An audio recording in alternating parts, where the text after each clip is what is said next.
Hey guys, what's up? This is me, the Nocturnal Foodie, back for another video. So we have a special video today dahil meron tayong i-unbox na special collectible galing sa Kodak. I'm sure you know or you have an idea what it is by now because syempre lagi nyo ito nakikita sa mga social media like TikTok, Facebook, Instagram. So hindi na natin patatagalin kasi mabilis ang quick unboxing video nga lang kasi we wanted to share with you lang din what I'm going to get inside of this blind box. So tara, huwag na natin patatagalin. We have here the Kodak Charmera 1987. This is a keychain digital camera. May 7 photo filters, 4 photo frames na kasama.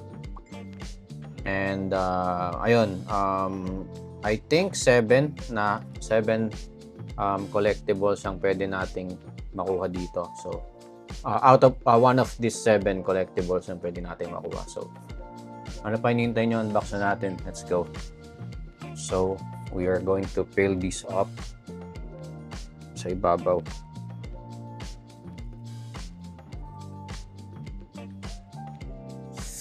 Ito na. What's inside kaya? Hey! Hey! Oops! Meron na tayo agad idea, guys. Nakuha natin ay Type 4, I think. Solar white. So yeah, we got the Type 4. Kulay white siya.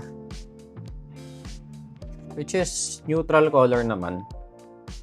So this is the Kodak Charmera keychain digital camera. What's good about this product is it's actually a working camera. Obviously makakapag-take ka ng shots. Nakalimutan ko lang yung specs nito eh. You can insert a micro SSD para magkaroon siya ng storage kasi wala pa atang built-in to. Meron din siyang USB-C port for charging. And yeah, merong loop or pwedeng paglagyan ng sabitan ng. I'm not into the technical details of this item kasi hindi ko siya masyadong research pa. Pero I'm sure marami naman kayong makikita sa lahat ng social media platforms. But let's just try and see kung mag-work to. Angas guys, it's actually working. So we have 3 different modes: camera, video, and settings. Yan. So yan lang guys, sinare ko lang kung ano yung nakuha natin inside this blind box. And we got the Type 4, which is the white. So yan guys.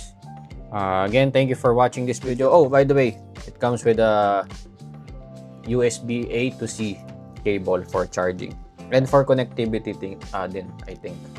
Kasi nga pwede mong i-transfer ata yung data sa computer mo. So, yun lang guys. Thanks for watching and I hope you like this video. Follow for more and don't forget to like and follow me sa aking mga social media accounts. Thank you guys. Ciao.